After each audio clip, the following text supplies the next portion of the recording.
नमस्कार दोस्तों, मैं डीके तिवारी आपका वेलकम करता हूं अपने यूट्यूब चैनल जियो पल्स एनालिसिस पे। इंडो पाक वार में सीज फायर लागू हो चुका है।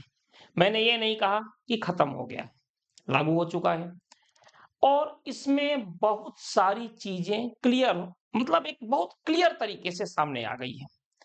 कौन हमारा दोस्त है, कौन हमारा दुश्मन है, किस पर भरोसा कर सकते हैं, किस पर भरोसा नहीं कर सकते। एक्चुअली इंडो पाक से पहले हम क्वाड की बात करते थे, जिसमें कि ऑस्ट्रेलिया, जापान, हम और अमेरिका थे।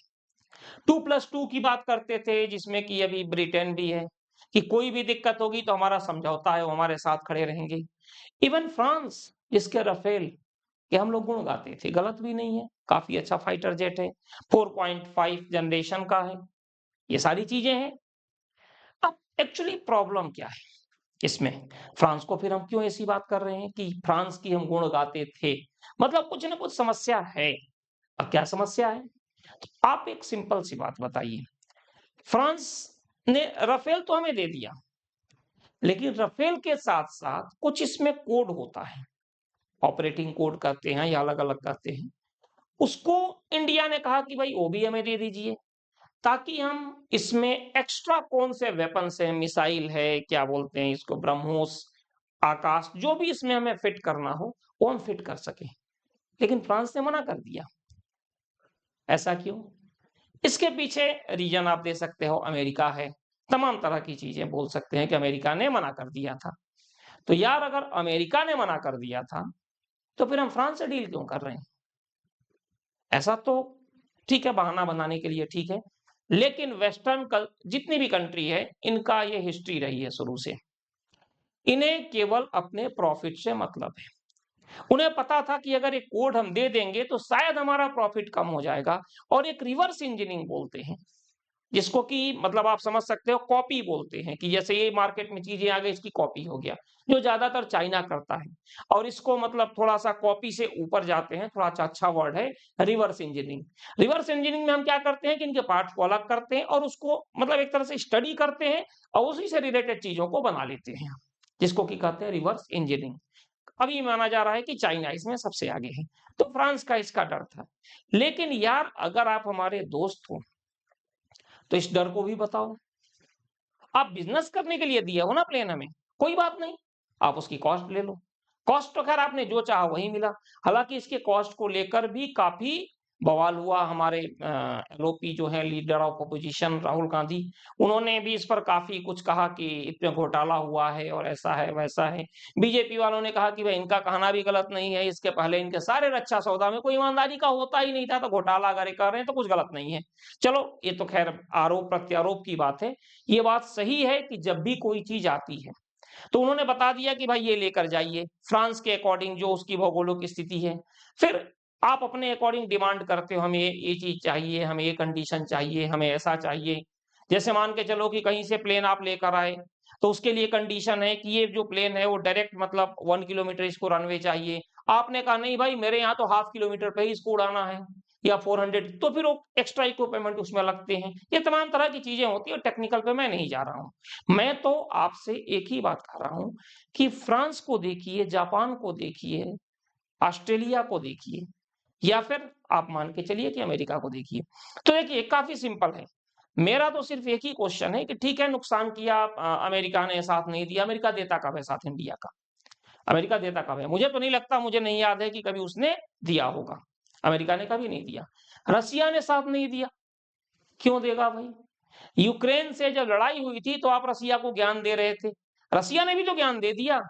उस समय आपको खड़ा होना चाहिए था। रसिया में कहा गया था कि जब यूक्रेन से लड़ाई हुई थी तो आज तक हम हमेशा भारत के साथ खड़े रहे। रसिया के एक एक्सपर्ट ने कहा है, आप गूगल सर्च कर सकते हो। उन्होंने ये कहा कि हम हमेशा भारत के साथ रहे। जब हमें जरूरत थी तो हमें उम्मीद थी कि भारत हमारे साथ रहेगा, लेकिन भारत न्यूट्रल बना रहा। हालांकि कहने को हम कह सकते हैं कि हमने आपसे तेल जो खरीदा था, वो भी आपकी मदद की अर्थव्यवस्था में, ठीक है, वो अपने लॉजिक होते हैं।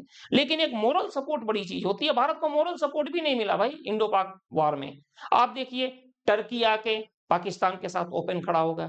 चाइना जब सीज फायर के बाद पहले तो मना कर रहा था, लेकिन क्लियरली उनके साथ खड़ा हो गया। रीजन उसका क्या है ये तो मैंने बता दिया, उसका नुकसान हो रहा था वेपन्स में, ये तमाम तरह की चीजें, लेकिन खड़ा तो हुआ।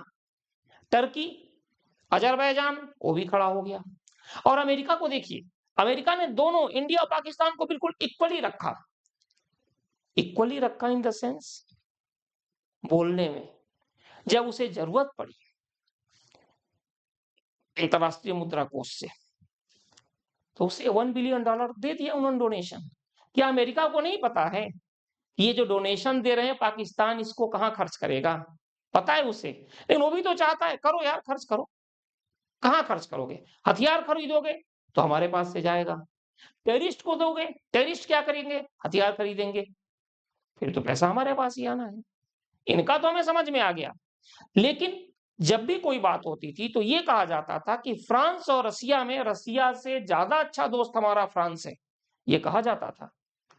जब भी आप देखिए कहा जाता है कई बार रसिया जो जो भी हमें वेपन्स देता है वो बहुत आउटडेटेड देता है। लेकिन S-400 जिस तरह से काम किया, हालांकि हमारे इंजीनियर्स ने भी उसमें काफी अच्छा काम किया था, वही S-400 आप देखिए टर्की के ड्रोन के आगे उतना इफेक्टिव नहीं था।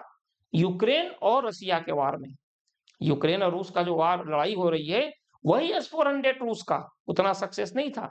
हमारे इंजीनियर्स ने इसमें कुछ चेंजिंग किया और वो ज्यादा इफेक्टिव हो गया। तो ये भी हो सकता है कि ये जो फ्रांस के जो वहां के साइंटिस्ट हो सोच रहे होंगे कि यार अगर S-400 में थोड़ी सी चेंजिंग करके इसको इतना खतरनाक बना दिया, तो ऐसा तो नहीं कि उस चेंजिंग करके अगर हम इसका कोड दे दें तो रिवर्स इंजीनियरिंग करके एक नया प्लेन बना लें और उसमें उतनी चेंजिंग करके राफेल को पहले से ज्यादा खतरनाक बना ले, फिर हमसे खरीदेगा कौन?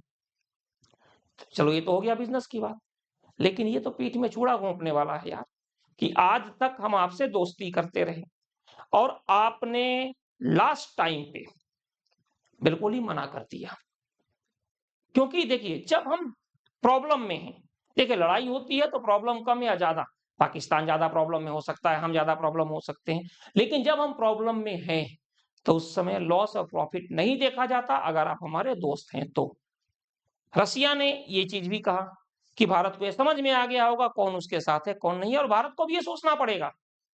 डिप्लोमेटिक रिलेशन अपनी जगह पर है, मोदी जी गए ट्रंप के साथ गले मिलने मिलने ये भी जरूरी है, वो कहावतें हैं दिल मिले न मिले हाथ मिलाते रहिए, लेकिन साथ ही साथ दो चार लोग ऐसे भी चाहिए जो आपके साथ खड़े रहें। लेकिन एक सबक और भी है कि इन विदेशी हथियारों पर हमें ज्यादा डिपेंड नहीं रहना है, डिपेंडेंसी हमारी कम से कम होनी चाहिए। तो बस यही कहना था कि देखिए इंडो पाक वार हुआ, कैजुअलिटी हुई, हमारी पहलगाम की कैजुअलिटी हुई, बहुत ही दुखद है। लेकिन लेकिन एक अच्छी चीज ये आ गई कि हम लोग भी ये सीखने लगे कि हाँ हमें अपने ऊपर और ज्यादा कॉन्फिडेंस रखना है और अपने ऊपर ही भरोसा करना है, अपने ही वेपन्स पे भरोसा करना है और ज्यादा से ज्यादा हम इसका निर्माण करें। अच्छी बात है, जब खुद बनाएंगे तो भाई अगर बाहर की कंपनी बनाएगी तो मुनाफा तो लेगी ना, तो कॉस्ट तो ज्यादा आएगी। हम बनाएंगे हमारे यहाँ की कंपनी होगी, कॉस्ट कम आएगी, तो इसका भी प्रॉफिट है, डिपेंडेंसी है। और इस मामले में रसिया एक बार फिर से Su-57 हमें दे रहा है और साथ ही साथ कह रहा है जो टेक्नोलॉजी भी देगा। अब आप सोचिए ऐसे दोस्त के लिए कहीं ना कहीं फॉल्ट हुई होगी, मतलब मुझे ऐसा लगता है गवर्नमेंट को लग रहा होगा कि यार यूक्रेन और रूस की जो लड़ाई हो रही थी तो हमें रूस के साथ खड़ा होना चाहिए था, ये गवर्नमेंट को भी लग रहा है और मुझे लगता है कि इस देश की 90% लोगों को ये लग रहा होगा। आपकी क्या राय है कमेंट्स कीजिए और बताइए। अगर आपने चैनल को सब्सक्राइब नहीं किया है तो सब्सक्राइब कीजिए, बेल आइकन यूज कीजिए और शेयर जरूर कीजिए वीडियो अच्छा लगा तो। ठीक है, थैंक यू।